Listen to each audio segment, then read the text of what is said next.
그러므로 우리는 들은 것에 더욱 유념함으로 우리가 흘러 떠내려가지 않도록 함이 마땅하니라. 천사들을 통하여 하신 말씀이 견고하게 되어 모든 범죄함과 순종하지 아니함이 공정한 보응을 받았거든. 우리가 이같이 큰 구원을 등한히 여기면 어찌 그 보응을 피하리요. 이 구원은 처음에 주로 말씀하신 바요 들은 자들이 우리에게 확증한 바니, 하나님도 표적들과 기사들과 여러 가지 능력과 및 자기의 뜻을 따라 성령이 나누어 주신 것으로서 그들과 함께 증언하였느니라. 하나님이 우리가 말하는 바 장차 올 세상을 천사들에게 복종하게 하심이 아니니라. 그러나 누구인가가 어디에서 증언하여 이르되 사람이 무엇이기에 주께서 그를 생각하시며 인자가 무엇이기에 주께서 그를 돌보시나이까. 그를 잠시 동안 천사보다 못하게 하시며 영광과 존귀로 관을 씌우시며 만물을 그 발 아래에 복종하게 하셨느니라 하였으니, 만물로 그에게 복종하게 하셨은즉 복종하지 않은 것이 하나도 없어야 하겠으나, 지금 우리가 만물이 아직 그에게 복종하고 있는 것을 보지 못하고 오직 우리가 천사들보다 잠시 동안 못하게 하심을 입은 자 곧 죽음의 고난 받으심으로 말미암아 영광과 존귀로 관을 쓰신 예수를 보니, 이를 행하심은 하나님의 은혜로 말미암아 모든 사람을 위하여 죽음을 맛보려 하심이라. 아멘. 복음에 더욱 집중하자라는 제목으로 여러분들과 함께 말씀을 나눕니다. 2022년 하반기가 이제 시작이 되었습니다. 어제부터 이제 7월이 시작이 되었습니다. 어제부터 이 7월 하반기를 여는 말씀으로 매일 성경 순서에 따라서 히브리서를 이제 보기 시작했습니다. 히브리서는 히브리 사람들, 즉 유대인들에게 다시 유대교로 돌아가는 것을 경고하기 위해서 쓴 편지입니다. 저자가 누군지 확실하지는 않아요. 그러나 그 내용은 너무나도 중요합니다. 1세기 그 초대교회 그 시대뿐만이 아니라 오늘날도 정말 우리 주 예수 그리스도 주님을 바라보는 그 신앙을 놔두고 다시 옛 생활로 아니면은 세상 풍조로 돌아가기 쉬운 우리들이기 때문에 이 히브리서의 말씀이 정말로 중요합니다. 초대교회 당시 많은 유대인들이 예수 그리스도의 복음을 듣고 크리스찬이 되었던 것을 우리는 잘 알지요. 예수님의 12사도들 다 유대인들이었습니다. 또한 성령이 오순절날 오심으로써 복음이 선포되고 베드로가 말씀을 전할 때 3,000명이 예수님을 믿고 침례를 받았던 그 사건, 그래서 첫 번째 예루살렘 교회가 시작이 됐는데 100% 히브리 사람들입니다. 유대인들입니다. 그래서 처음 초대교회를 보면은 유대인들이 많았어요. 그러나 복음에 대한 충분한 이해를 갖지 못하고 있던 유대인 크리스찬들에게 심각한 문제점이 나타나기 시작했습니다. 유대교와 기독교의 그 본질적 차이를 분명히 이해하지 못한 데로서부터 비롯된 문제였어요. 예수 그리스도를 바라보는 이 믿음만을 강조하는 기독교보다 구약에서 이어져 내려온 그 제사, 제도, 그 짐승을 잡아서 하나님께 희생 제물로 드리는 그 제사 제도와 율법을 지켜야 되는 이 전통이요, 이것들이 어딘지 모르게 더욱더 안정감을 주는 것 같은, 그래서 마음을 끄는 그러한 유혹이 강했습니다. 그래서 다시 유대교로 돌아서려는 위험성이 존재하고 있었죠.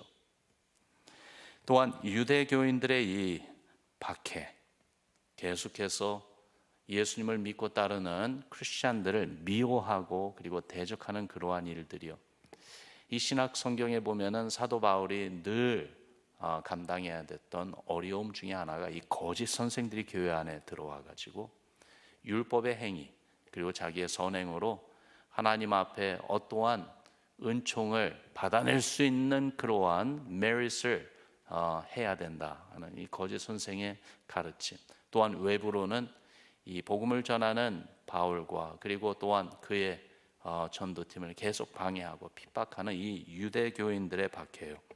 그것뿐만이 아니라 로마로부터 오는 정치적인 박해로 인해서 언제든지 이 유대인 크리스천들은 유대교로, 심지어는 로마 황제를 섬기는 배교, 정말 신앙을 버리고 그리고 우상 숭배하는 그쪽으로 나아가는 유혹이 있었던 것입니다. 그러므로 히브리서는 구약을 잘 아는 유대교 출신 크리스천들에게 천사와 모세보다도 우월하신 예수 그리스도를 말해줍니다.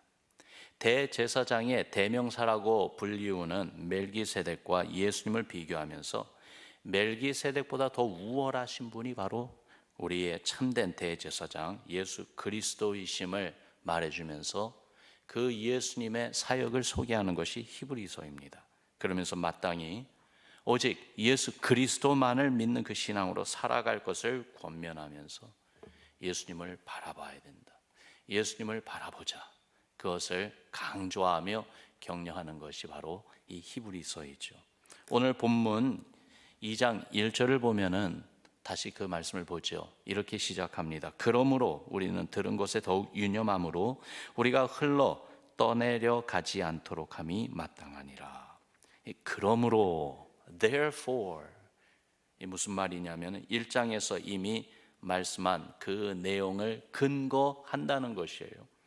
하나님의 온전한 계시요 참된 하나님이신 예수 그리스도이기 때문에 예수님이 천사들보다 우월하심, 그것에 근거해서 전한다는 것입니다. 주님만이 참된 구원자이시고 또한 온 세상을 창조하시고 섭리하시는 모든 경배와 그리고 영광을 받으시기에 합당하신 하나님이시라는 그 사실, 이 사실에 근거해서 말한다는 것입니다. 그래서 예수님이 누구신지 그것을 간과해서는 안 된다는 거예요. 가볍게 여기거나 무시하지 말라는 것입니다. 그러므로 예수님이 어떤 분인지 듣고 알게 된 것을 더욱 유념해라, 꼭 붙잡아라 권고하고 있습니다. Pay most careful attention. 가장 정말 우리의 마음 그리고 또한 우리의 모든 힘, 그것을 다해서 초점을 예수 그리스도에게 맞춰라 말씀하고 있는 거예요. 그렇지 않으면은 세상 풍조와 유혹에 너무 쉽게 마음을 빼앗기고 생각을 빼앗기게 되기 때문이라고 말씀하고 있는 거죠. 세상 흘러가는 대로 우리도 그렇게 우리의 삶이 그냥 흘러 떠내려갈 수가 있습니다. 여기 말씀하는 흘러 떠내려가지 않도록 표류한다는 말이에요. 방향을 잃고 중심을 잃고 그냥 흘러 멸망으로 가는 그것을 이야기하는 것이죠. 고등학교 졸업할 때까지는 이 부모님 따라 교회도 잘 다니던 아이가 대학에 가서 신앙이 떨어지고 하나님과 멀어지는 경우를 봅니다. 정말 그런 이야기를 전에도 들었고 지금도 듣고 있습니다. 원인을 보면은요, 고등학교까지는 부모님이 격려해주고 도와줬습니다. 교회 가도록 차편을 제공해 주었고요. 그리고 신앙생활 잘 하도록 계속해서 기도해 주면서 기둥 역할을 해주는 그 모습이 늘 옆에 있었습니다. 주일이면 당연히 온 가족이 교회에 가죠. 교회에서도 같은 또래 친구들과 함께 예배드리고요. 성경 공부도 하고 교제하고 같이 자라갔습니다. 그러다가 대학을 가면은 먼저 부모님의 실제적인 격려와 도움이 곁에 있어주지 못합니다. 교회 간다는 것이 자기 스스로의 결단과 노력이 있어야 합니다. 대학 생활 가운데 새롭게 사귄 그 학우들, 친구들을 보면은 정말 같은 신앙의 가치를 가진 친구들보다는 그렇지 않은 불신자들이 더 많습니다. 더욱이 학업 생활에 중요한 이 교수님들을 보면은요, 보편적으로 반기독교적 성향을 가진 사람들이 너무나도 많습니다. 주위 환경이 신앙을 격려해 주는 것들보다는 오히려 신앙을 잃고 또한 잊게 만드는 요소들이 훨씬 많아져요. 그 가운데 잊혀져 가는 것이 있는데 예수님 바라보는 믿음이에요. 기도와 말씀 점점 잊혀져 갑니다. 예배에 소홀해집니다. 예수님도 잊어버리고 대신 세상 풍조는 파도 밀려오듯이 대학생이 된 아이의 생각과 마음을 덮어버리고 또 덮어버리고 계속 덮어버립니다. 그렇게 세상 풍조에 흘러 떠내려가는 결과가 생긴다는 거예요. 여러분, 이게 유독 대학생들의 이야기만 아니겠습니까? 사회생활하며 세상에서 사는 우리에게, 누구에게든지 이런 일이 일어날 수 있는 것입니다. 주님 앞에 나와서 예배드리는 이 모습도 이런저런 이유 때문에 한 번 빠지고 두 번 빠지는 것이, 네 번, 다섯 번 빠지게 되면 빠지는 것이 익숙해져요. 빠져도 되는구나 라는 생각이 들어요. 기도하는 것이 때로는 너무 바쁘다는 이유 때문에 한 번 쉬고 두 번 건너뛰고 하다 보면은 나중에는 기도 안 하면서도 살 수 있다라는 생각이 나도 모르게 생기는 것입니다. 세상 풍조, 유혹에 흘러 떠내려가기 너무나도 쉬운 그 현실, 이 앞에서 예수님에 대해 들은 것, 예수님이 나에게 어떤 분인지 아는 것을 더욱 유념해야 되겠습니다. 마음에 깊이 간직해야 되겠습니다. 그래서 히브리서에 보면은요, 이 내용에 대해서 거듭 강조하고 있어요. 몇 구절을 보면 히브리서 3장 1절에 보니까 우리가 믿는 도리의 사도이시며 대제사장이신 예수를 깊이 생각하라. 여러분 따라합시다. 예수를 깊이 생각하라. 다른 생각보다도 특별히 예수님을 더욱더 깊이 생각하라고 말씀하고 있어요. 히브리서 4장 14절에도 보니까 그러므로 우리에게 큰 대제사장이 계시니 승천하시니 곧 하나님의 아들 예수시라 우리가 믿는 도리를 굳게 잡을지어다. 그래서요, 이 4장에서는 예수를 굳게 잡으라고 말씀하고 있습니다. 따라합시다. 예수를 굳게 잡을지어다. 히브리서 11장은 우리가 너무나도 잘 아는 믿음의 장 아닙니까? 믿음의 선배들의 이야기가 쭉 나와 있습니다. 아벨부터 해가지고요, 정말 죽음을 맛보지 않고 하늘로 들림을 받은 에녹의 이야기, 노아의 이야기, 그리고 믿음의 아버지라고 하는 아브라함을 비롯해서 그 이후에 계속 믿음의 사람들의 그 이름들과 그들의 이야기가 히브리서 11장에 가득 나옵니다.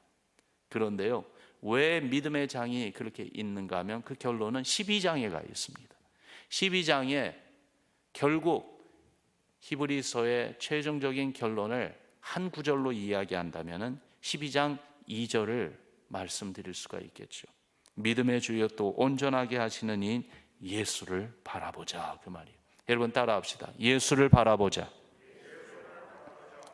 예수님을 깊이 생각하고 오직 예수님만을 굳게 붙잡고 모든 상황 가운데 언제든지 오직 예수님을 바라보아야 되는 거예요. 그래야 세상 풍조가 파도 밀려오듯 하더라도 그로 인해서 떠내려가지 않습니다. 표류되지 않습니다. 예수님을 생각하고 바라보는 신앙이 너무나도 샬로우하거나 피상적이거나 슈퍼피셜하거나 얕아서는 안 됩니다. 신중히 진지하게 깊게 생각하기 위해서 한 번 더 예수님 바라보고 매일 자주 주님을 생각하고 의지하며 주님의 말씀을 더욱 붙잡아야지만이 되겠어요.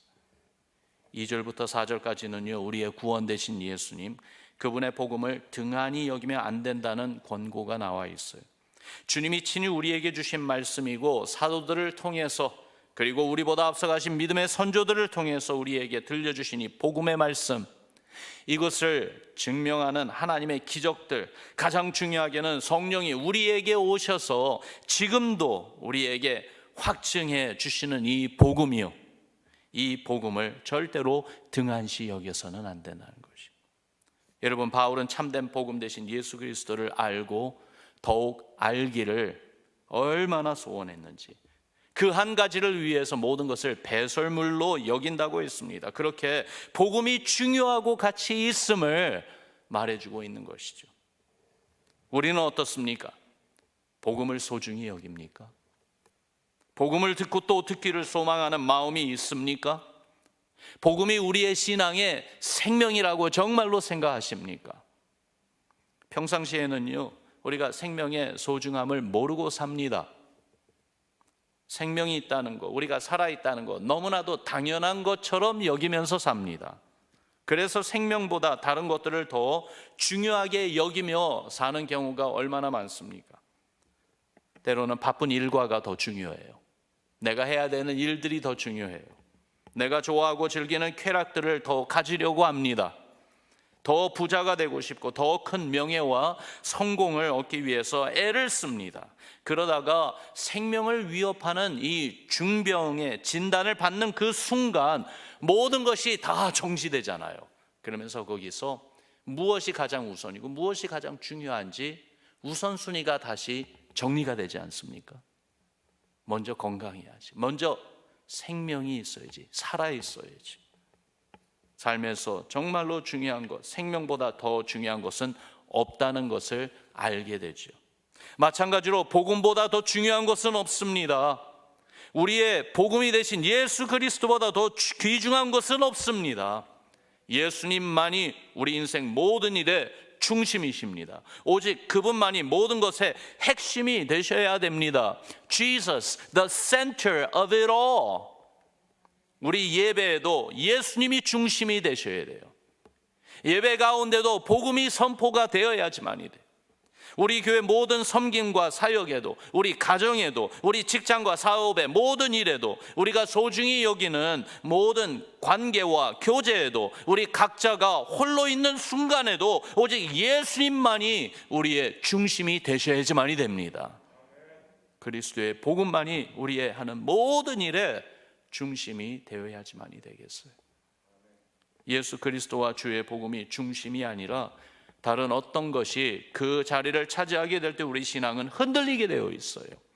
세상 풍조에 같이 흘러 떠내려가게 되어 있는 거예요. 여러분, 우리 예수님은 어떤 분이십니까? 온 세상 모든 만물보다 뛰어난 분이십니다. 천사들보다 더 높은 분이십니다. 그런 예수님이 잠시 동안 천사보다 못하게 되시도록 하나님이 그를 낮추셨어요. 죄가 없는 그분을 죄의 대가인 죽음의 고난을 당하게 하셨어요. 그렇게 모든 사람을 위해 죽음을 맛보게 하셨어요. 그렇게 우리를, 나를 구원해 주신 예수님입니다. 예수님이 우리의 구세주이십니다. 이것을 안다면 어떻게 해야 되겠습니까? 예수님은 우리의 인생에, 또한 우리의 생각과 행동하는 모든 것의 중심으로 삼고, 그러면서 주님의 베푸신 은혜를 안다면 어떻게 보답해야 할까요? 시편 116편에 보니까 시편 기자가 이런 말을 합니다. 내게 주신 모든 은혜를 내가 여호와께 무엇으로 보답할까? 내게 주신, 하나님이 나에게 베풀어 주신 모든 은혜를 내가 무엇으로 보답할까? 어떻게 하나님께 정말 이 은혜에 합당한 그러한 모습을 보여드릴까? 그러면서 그가 고백합니다. 13절과 17절 말씀 우리 같이 읽지요. 시작. 내가 구원의 잔을 들고 여호와의 이름을 부르며 내가 주께 감사제를 드리고 여호와의 이름을 부르리이다. 아멘. 하나님이 베푸신 이 구원의 잔을 든다는 건 무엇입니까? 구원의 기쁨과 감격으로 이 구원을 선포한다는 말이에요. 주님께 감사 제사를 드리며 하나님의 이름을 부르겠다, 그렇게 고백하고 선언하고 있어요. 우리에게 이 말씀이 어떻게 적용될까요? 우리 주 예수 그리스도의 구원을 선포하며 주의 은혜에 감사하는 찬양과 경배 그리고 헌신을 드리며 우리 주 예수 그리스도의 이름을 부르며 사는 것 아닐까요? 감사하는 마음으로 정말 우리가 우리의 삶을 하나님께 드린다는 것, 무슨 말입니까? 감사하는 마음으로 우리의 가진 달란트, 우리의 가진 시간, 우리의 가진 삶, 우리의 가진 생명까지도 주님께 드리며 주의 이름을 부르는 그러한 신앙으로 살겠다는 결단 말이죠. 사랑하는 성도 여러분, 정말 우리가 복음에 더욱 집중하기를 바랍니다. 우리 주 예수 그리스도 복음 되신 우리 주님께 더욱더 포커스, 집중하기를 바랍니다. 그 은혜를 알고 이미 알고 있는 거지만 다시 한번 마음에 간직하고 새기며 우리 주 예수 그리스도 주님을 바라보며 주의 복음을 더욱더 유념하며 그러면서 우리가 무엇을 하든지 우리가 무슨 말을 하든지 심지어는 홀로 있는 그 순간에도 오직 예수 그리스도를 바라보고 주님을 향해 나아가는 우리의 마음, 우리 삶 되기를 주의 이름으로 축원합니다. 말씀을 정리해 보죠. 본문의 말씀이 우리에게 주는 도전이 있지 않겠습니까? 우리 신앙을 살펴보라는 것이, 세상 풍조에 흘러 떠내려가고 있는 그러한 모습은 없는지, 무엇이 우리의 삶의 중심인가요? 여러분, 우리가 주님의 교회를 함께 섬기는 가운데에서도 여러 사역이 있고, 그리고 여러 이슈들, 그래서 정말 어려운 일들을 함께 풀어가려고 애를 쓰기도 합니다. 그럴 때에도 잊지 맙시다. 우리의 함께 세워가는 주님을 바라보는 우리의 신앙의 중심은 예수 그리스도입니다. 복음입니다. 다른 것 아닙니다. 참 재미있는 것이요, 그리스도의 복음이 그 중심에 있지 않고 예수님이 그 중심에 있지 않으면은 각자 개인의 소견이 있고요, 보는 그러한 각도가 다르고요, 의견이 다르기 때문에 자꾸 마음을 나눠 놓아요. 논쟁하게 되고요, 그리고 다투게 돼요. 그런데 아무리 다른 생각을 갖고 있는 성도들이라 할지라도 예수 그리스도를 바라보는 데 초점을 맞추기 시작하면은 마음이 하나가 됩니다. 주님이 우리에게 주신 복음의 사명을 우리가 어떻게 감당해야 되는가, 거기에 초점을 맞추게 되면은요, 마음이 하나가 됩니다. 주님의 교회가 하나 되게 하시는 것, 그래서 하나님 나라를 이루게 하시는 것, 결국 그 중심은 예수 그리스도입니다. 그리스도의 복음입니다.